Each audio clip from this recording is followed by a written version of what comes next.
Salman Rushdie ditikam orang pakai pisau sampai harus dirawat 6 bulan di rumah sakit karena nulis novel yang berjudul The Satanic Verses atau ayat-ayat setan. Novel ini dilarang edar di banyak negara mayoritas Islam termasuk Indonesia. Tapi aku megang bukunya nih, aku aman gak ya? Sejak terbit novel The Satanic Verses ini tahun 1988, emang Salman Rushdie itu dapat beberapa percobaan pembunuhan. Pada hari Valentine, 14 Februari tahun 89, Ayatullah Khomeini, pemimpin tertinggi Iran saat itu, mengeluarkan fatwa bahwa Salman Rushdie ini halal darahnya dan bahkan menyediakan hadiah uang sebesar $3 juta sebagai imbalan untuk membunuh Salman Rushdie. Sampai sekarang Salman Rushdie itu masih dapat kartu ucapan Valentine yang ngingetin dia kalau fatwa halalnya darah dia tuh masih berlaku. Tapi ngomong-ngomong, menurut anaknya Ayatullah Khomeini ini belum baca novel ini padahal. Dan sejujurnya aku juga low-key yakin orang-orang yang pada ngamuk-ngamuk terkait novel ini nggak pada baca juga sih. Bukan cuma nyawa Salman Rushdie yang terancam, toko buku yang ngejual novel itu jadi diserang, dibom. Pada tahun 89 ada toko buku besar di London namanya W.H. Smith and Dillons. Itu toko bukunya dibom karena jual novel ini. Nah terus tahun 91 toko buku Liberty di London juga dibom. Pengecer-pengecer buku juga pada diancam. Para penerjemah dan orang penerbit juga diserang. Bahkan ada korban jiwa juga. Penerjemah novel Satanic Verses bahasa Itali diserang di tahun 91 dan mengalami luka parah di leher dan dada. Penerjemah bahasa Jepang tewas setelah dianiaya di tahun 91. Penerjemah bahasa Turki hampir mati ketika hotel tempat dia stay dibakar. Dianya selamat, tapi ada 37 orang yang tewas nih. Penerjemah bahasa Norwegia ditembak pada tahun 93, tapi selamat, berhasil bertahan hidup. Lebih jauh lagi, dampaknya kena juga nih di relasi diplomatik antar negara.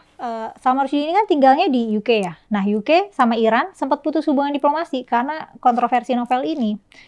Mereka nggak sepakat atas fatwa yang dikeluarkan oleh Khomeini. Gara-gara itu, kedutaan besar Iran di London tutup pada tahun 89. Pada tahun 98, baru deh pemerintah Iran mengeluarkan pernyataan resmi yang bilang mereka tidak mendukung tindakan yang melanggar hukum internasional untuk mengeksekusi fatwa darah halal tadi. Sejumlah negara Eropa, termasuk Prancis, Jerman, dan Belanda, juga menarik duta besar mereka dari Iran sebagai tanda protes terhadap fatwa itu. Jadinya hubungan diplomatik mereka jadi renggang kan. Yang dimasalahin itu sebenarnya adalah ketidaksepakatan mengenai perihal kebebasan berbicara, kebebasan berekspresi, hak untuk mengkritik, dan tentu saja hak asasi manusia. Nah, emang sebenarnya novel ini tuh ceritanya gimana sih? Apa yang bikin kontroversi kok sampai hebohnya sedunia? Terus sampai ada rusuh dan ada korban jiwa segala. Nah, terus kan novel itu karya fiksi ya. Fiksi itu kan fiktif, bukan fakta, bukan realita. Kalau bukan realita, kenapa kita harus batasi? Emangnya fiksi itu untuk dihakimi moralitas cerita atau karakternya? Kan karangan doang. Karena gimana pun liarnya cerita fiksi, ya itu fiktif, nggak mengganggu realita di realitasnya nggak sih? Tonton aja ulasan selengkapnya di channel YouTube Forbidden Question, segmen Forbidden Books. Ya ini segmen baru, ini episode pertama, nanti aku akan ceritain sinopsisnya, bagian mana yang dianggap ofensif, dan ayat-ayat setan itu maksudnya apa, dan kita akan analisis tipis soal eksplorasi fiksi dan penghakiman atas cerita fiksi.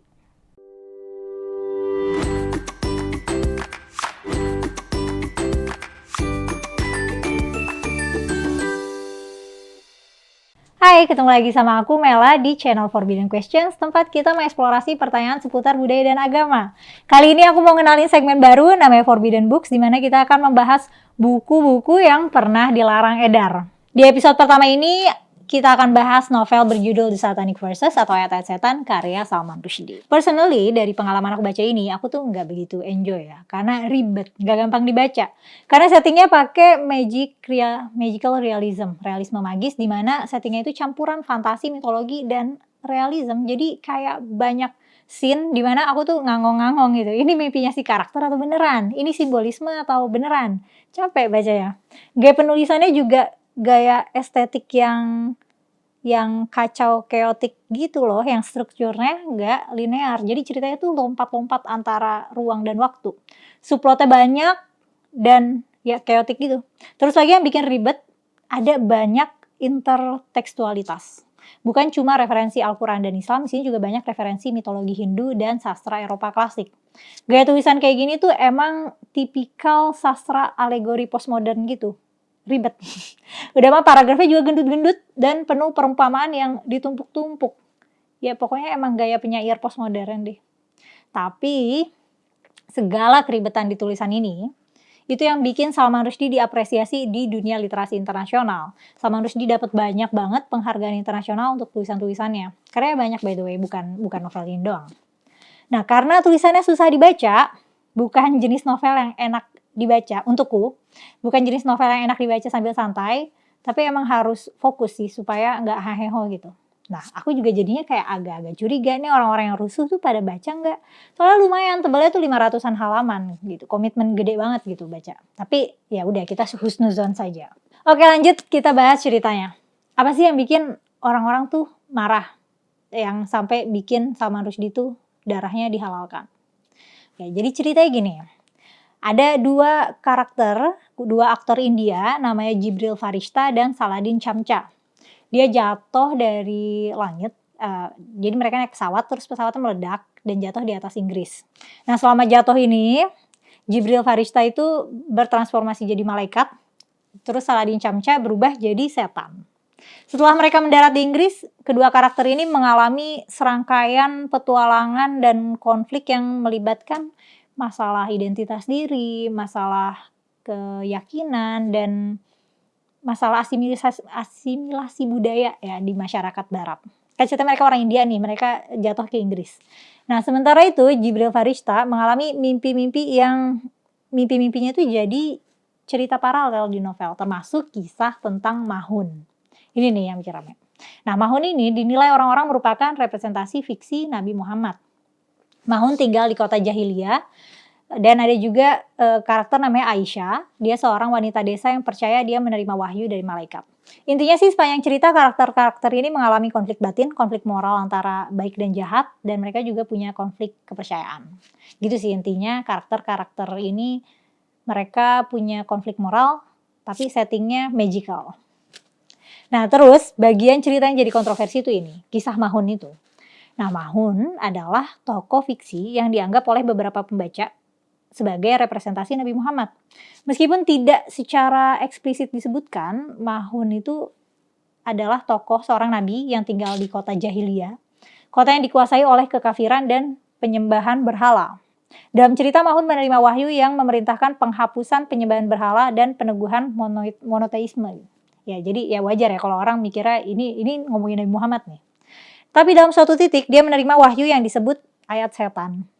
Ayat setan itu mengakui 3 dewi pagan, berhala patung wanita itu nama patungnya Alat, Uzza, dan Manat sebagai makhluk ilahi, makhluk divine yang dapat disembah bersama dengan Allah gitu. Jadi ayat ini mengajarkan kemusyrikan.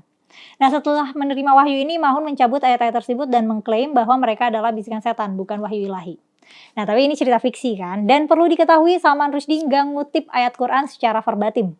Meskipun novel ini terkenal karena dianggap menghina Islam, sebenarnya nuansa Hindunya juga kental banget, yaitu tadi gaya penulisannya intertekstual karena banyak ngambil referensi sejarah dan scripture sana sini dengan tidak verbatim, udah dimodifikasi sama penulisnya, udah pakai alusi. Alusi itu kayak teknik penulisan sastra yang merujuk ke peristiwa atau tokoh atau objek di luar teks untuk memberi tambahan konteks.